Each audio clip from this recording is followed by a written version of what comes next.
change? Is there some reason why the Congress can't consider a use of force resolution that's the basis of continuing these wars of choice and conflict in the Middle East? And is there some reason why even when legislation comes up, they come up more often than not on a closed rule where nobody can offer an amendment, or at best you have to go before the Rules Committee and they'll, give maybe 2 or 3 amendments, a hearing. I got one through last week to make sure that veterans and armed service force members had a seat on the interagency task force dealing with the abuse and the use of opioids. But like I said, for several hundred years, it was not uncommon to have hundreds of amendments. And you weren't limited to 5 minutes. I mean, you argued them till, the debate was exhausted, and then you had a vote. So, yeah, it is terribly corruptive of the political process. And there are those interests that are doing just fine. They're doing just fine in our society. And they're quite content with the status quo.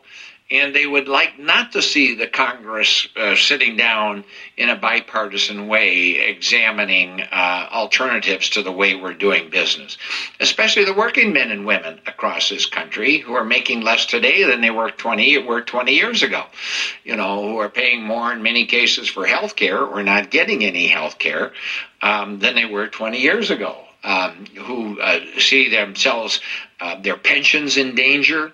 Why don't we have a pension reform act considered before that? I could go on at great length and tell you how many issues the Congress is not debating, is not considering, is not allowing consideration of as a result of this process that was ignited by Citizens United, and then that exacerbated the need for the STOP Act.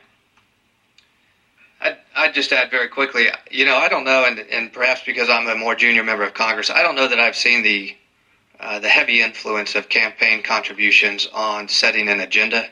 I can tell you what you feel at the level of the newer and more mid-benchers, if you will, is a bit of the influence. You see the influence of the scorecard community. You do see that.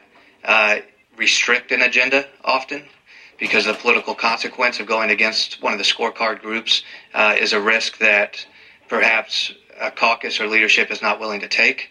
I actually think you see a lot of this slowdown for 2 reasons. So why haven't we done border security and immigration reform? Why don't we have an Obamacare replacement? Why don't we have a true balanced budget initiative? Why haven't we addressed the congressional position on the president's foreign policy through an AUMF? 2 reasons. The first is we truly aren't working a full-time job up here. That's the whole point of the STOP Act. As Rick said at the beginning, we're here 3 days a week and half your time is spent raising money. How much time are you actually devoting to the issues of the country? In the face of growing crisis around the globe, you've got a part-time Congress. The second, and I think equally as damning, is oftentimes Congress makes a political calculation that it's safer not to touch a difficult issue. To simply go home in November and say, we promise if you send us back, we'll do it next year.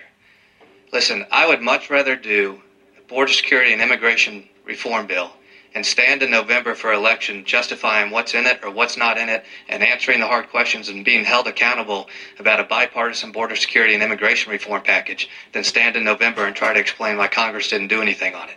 And I think we're not doing anything on it because the political calculation is that it's safer not to touch it. I think that's wrong. As Rick said, let's open up the floor of the House for the next 6 weeks. Let's have a debate over border security and immigration reform and see where that leads us. I'd be proud to stand in November and justify how it turns out. I'm going to follow up on something you mentioned a few minutes ago. You mentioned Donald J. Trump. Does not your legislation help self-funded candidates, millionaires, billionaires who don't have to ask for any money, who can just write themselves a check? I think it reflects the reality of where we are already. As Rick mentioned, Citizens United and corporate money and union money, the fact of self-financing. And this is where we can get to a better bipartisan campaign finance package than we have now. Does it help them? Yes, but I think they already have an unfair advantage. I mean, the reality is you could also talk about super PACs and recognize if we're not already in the cycle where a candidate committee means very little, we're quickly going to get there. look at the presidential race and look at the amount of money that was raised for Bush's super PAC compared to simply his campaign committee, that's reflected in most races. You have a congressional candidate in competitive races where super PAC largely outraises them by a factor of 3x, 5x, or 10x. So I think it's already out of balance if you take the contrast between a candidates committee and then the amount of money that can be raised by super PACs or what a self-funder can do. You want to follow, Dino? So if it's already out of whack, then won't this just make it worse then? So, like, what's the point then? Well, no, this goes back to why it's a congressional reform. Truly, I mean, the great political scandal of our time right now is the fact that you have members of Congress come to town for 3.5 days a week and spend more time raising money than doing their job. That is why I continue to call it a congressional reform. This is a scandal. This is a first-rate scandal. It is a bipartisan shakedown of the American people for members of Congress sitting in call suites in Washington, D.C., when your constituencies think you're actually working on behalf of the American people. You know, this is a true story. The other night, 2 o'clock, 3 o'clock in the morning, I'm flipping channels, and I came across Mr. Smith Goes to Washington. I hadn't seen it in about 30 years. I definitely hadn't seen it as a sitting member of Congress. And I caught 30 to 40 minutes of it, and it's the scene where he's trying to write legislation about creating a boys' camp. Now, he has all the idealism in the world, right? That's the whole narrative of this movie. And he comes up against the longtime assistant who has been there, who starts walking him through all of the inefficiencies. So you have an idea. Well, now what are you going to do with it? You're going to go to the committee, and the chairman's going to do this, and then it's going to go to the Senate committee, and then you have to go to a conference. Goes through all the inefficiencies, right? Imagine if Mr. Smith Goes to Washington, if that assistant had said, oh, you don't have time to write that legislation. You've got to spend 30 hours a week across the street asking people for money. You know what happened in that scene? He introduced legislation that was appealing to the American people, and if you'll remember, he started getting envelopes from boys sending in pennies and nickels and dimes because it showed that good policies are what the American people want. And it gets the response that gets members of Congress reelected if you're doing right by the people who send you here. Thank you. I'm really glad you mentioned that movie, by the way. My favorite part of Mr. Smith Goes to Washington is where they're at the National Press Club in the movie. Before I ask the last question, I'd like to mention a few upcoming events. On Tuesday, May 24, Congressman Andre Carson and Keith Ellison, two members of Congress who are Muslim, will be here to discuss Islamophobia and the presidential election. On May 26th, the director of the Center for Disease Control and Prevention will be here to discuss the Zika virus. And on June 13, we'll have the head of the Girl Scouts of America here. I hope she brings cookies. My last question, gentlemen. Tell me about your current relationship with the DCCC and the NRCC.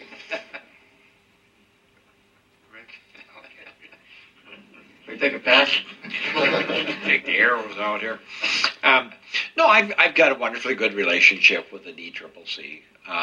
As David pointed out, and I tried to point out here, in one respect, you know, members of the Congress are victims of Citizens United and this massive infusion of money into our campaigns and political process. You know, if you intend to run for re-election, if you believe in the Stock Act, if you believe in immigration reform, if you believe in, you know, any of the ideas that have been advanced for the resolution of problems we face as a nation, then you better have enough money to, you know, defend yourself and to get your message out there. Because without money, you don't exist. We've seen the polling. If one candidate's got the money and the message, and you're sitting there with nothing, you lose. You don't necessarily have to have more than the other person, but you do have to have enough. And this country never operated that way before. I had an opportunity to see how it operated, many, many years ago. Those of us who have studied our history and know our history, it didn't work that way, throughout most of our country's history. And we got to restore democracy. And David's right. It's about congressional reform. It's about campaign reform. It's about bringing together a number of things that will get us back to the time when our representatives went to Washington and they weren't intimidated by money, they weren't driven by money, they weren't compelled to raise lots of money. They came here to fix things and to get things done under open rules and an open process, which is why I support a system of small donations and public financing as well, so that you do have a level playing field out there. And in many respects, any one of these things by itself is nowhere near as good as a package of a half a dozen things that bring it all together. The public financing, reversal of Citizens United, the STOP Act, online voter registration, independent reapportionment. Pull all that back together, and we can have a great renaissance in democracy here in this country and restore, this country to the leadership role that it's had in the world. And that's getting away from us.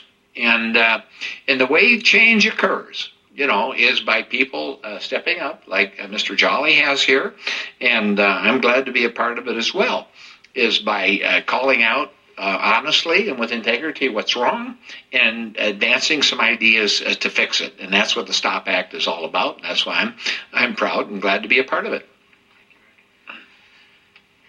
Yeah, listen, I'd acknowledge this is a hard issue for a lot of people to talk about. I mean, the STOP Act would sideline the 435 best telemarketers in this town who are being asked to raise money for their parties. That's the reality. I'm not criticizing my colleagues. I'm not criticizing the NRCC or the DCCC. In fact, let the NRCC and the DCCC continue to raise as much resources as they want to raise. I think we should simply remove the members of Congress from that process. And so, look, I'll say on my side of the aisle, we're one party. Obviously, this is a hard issue to talk about, but I understand and support what the NRCC is doing. I just think members of Congress should be removed from it. To Rick's point, I worked for 12 or 13 years on staff, but largely in my professional life, about 20 years with my predecessor, just a wonderful legislator, a wonderful man by the name of Bill Young. He came in 1970, and I was having dinner with his first chief of staff a couple of weeks ago, and he said, when we first got elected in 1970, the NRCC raised money for us. The NRCC gave us money. Now we're in a world where you get elected as a new member of Congress and you're given a bill. You're given your dues. It's one of the worst kept secrets around here, but people know members of Congress are told, here's how much money you have to raise for the party based on your years of service or your committee assignments. So I got a $400,000 bill this year. I'm not paying it. Does that put me on the outs a little bit? Sure.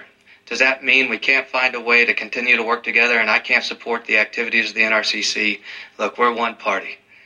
This is a hard conversation to have, but we're doing it to try to change the system, not to judge folks. So I want to thank Rick Nolan. I want to thank the National Press Club, each one of you, for taking an interest in this. We need the help of the American people to make a movement, to start a movement out of this and pass the STOP Act. Thank you very much.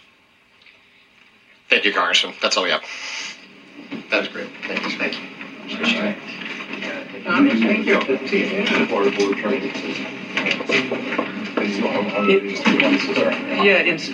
I prefer to see a legislative package that changes things.